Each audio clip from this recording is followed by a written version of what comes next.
नमस्कार दर्शकों, आप देख रहे हैं आवाज इंडिया। महाराष्ट्र राज्य में समृद्धि हाईवे और कई विकास मॉडल की बात हो रही है, लेकिन दूसरी ओर महाराष्ट्र में नंबर 1 वोटिंग सेंटर मणिबेली आज भी विकास के मामले में कोसों दूर है। देखिए आवाज इंडिया पर नंदुरबार के मणिबेली को राज्य के पहले गांव के रूप में जाना तो जाता है, लेकिन उसकी स्थिति क्या है उससे आपको रूबरू कराते हैं।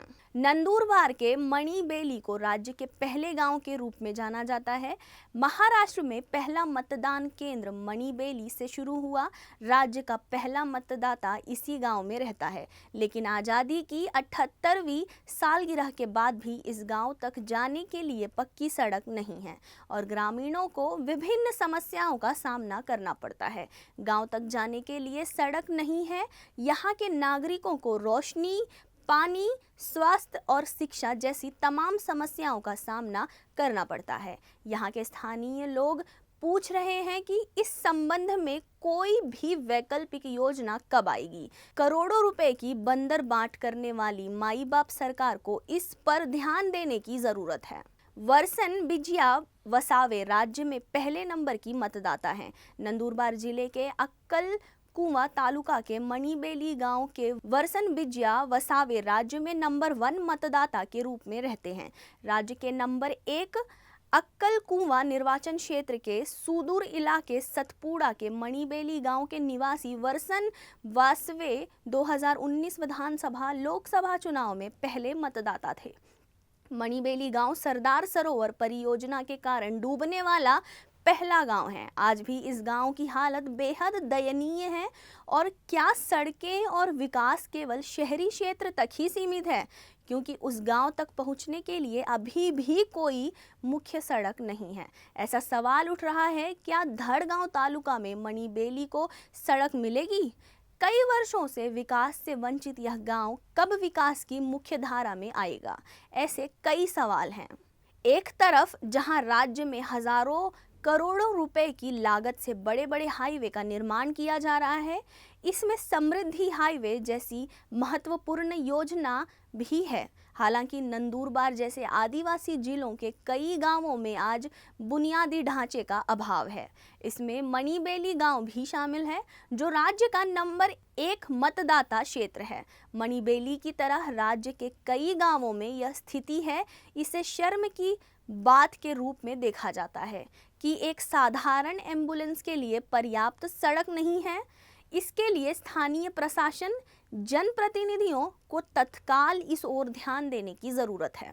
जानकारी के लिए बता दें कि आदिवासी विकास मंत्री विजय कुमार गावित उनकी बेटी पूर्व सांसद हीना गावित हैं और जिला परिषद अध्यक्ष भी हैं। विजय कुमार गावित की छोटी बेटी सुप्रिया गावित के पास है। विजय कुमार गावित पिछले कई सालों से आदिवासी विकास मंत्री का पद संभाल रहे हैं। आदिवासी बाहुल्य माने जाने वाले जिले में मंत्री रहते हुए भी आज भी कई आदिवासी पाड़े गांव बुनियादी सुविधाओं से वंचित है।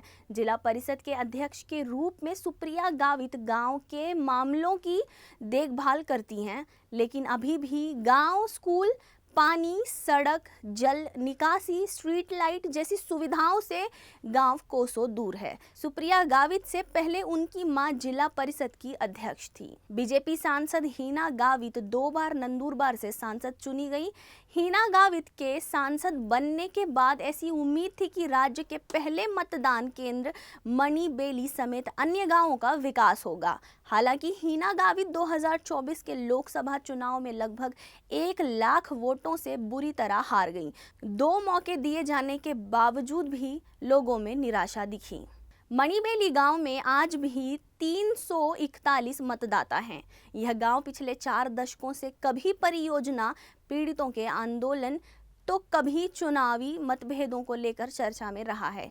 पुनर्वास के बाद लगभग 450 नागरिक यहाँ रह रहे हैं। नर्मदा नदी के पानी से घिरे मणिबेली गांव में चुनाव से 2 दिन पहले नाव से मतपेटियां और अन्य सामग्रियां पहुंचाई जाती हैं। यहाँ जाने के लिए सड़क नहीं होने के कारण चुनाव के दौरान ड्यूटी पर तैनात अधिकारियों समेत मतदाताओं को भारी कठिनाइयों का सामना करना पड़ता है। और आदिवासी बहुल जिले के रूप में जाना जाने वाला नंदुरबार जिले का मणिबेली गांव महाराष्ट्र राज्य का पहला मतदान केंद्र है। हालांकि चूंकि यह गांव आज भी उपेक्षित है, इसलिए स्थानीय लोग अब विनम्रता पूर्वक उम्मीद कर रहे हैं कि स्थानीय जनप्रतिनिधियों, प्रशासन और सरकार को इस ओर ध्यान देना चाहिए और उपाय करना चाहिए। मिताली सेठी, जो कि नंदुरबार की कलेक्टर हैं, उन्होंने गांव के हालातों को देखते हुए बयान दिया है कि गांव में सही रोड की व्यवस्था न होने की वजह से मतदान किस तरीके से होता है और मतदान कराने के लिए किस तरीके की व्यवस्था चुनाव आयुक्त करती है। Some polling stations, considering Nandurbar's topography, we have a huge hilly area in Akkalkuan and Dhargaon.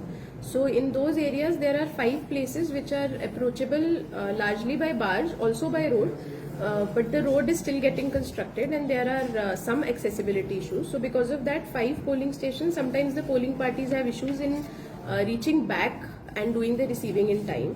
So just as a matter of caution, we have asked the polling parties to reach the polling station a day before so that we can make adequate arrangements. For that, polling parties basically travel to Gujarat first, take a barge from there.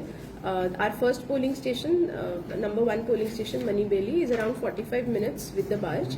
From there, around half an hour for the next polling station, around 1.5 hour in that barge for the 3rd polling station, and an extra half an hour for the 4th polling station. So we will ensure that those parties will reach today to the polling stations, and the rest of the parties will do their dispatch normally as per ECI instructions from tomorrow. -2 polling stations, the polling time is 7 a.m. to 3 p.m. because sometimes we have cyclonic conditions that set in and we have to ensure that EVM is in safe custody after voting. So we've reduced the polling time so that the polling parties can reach back in time.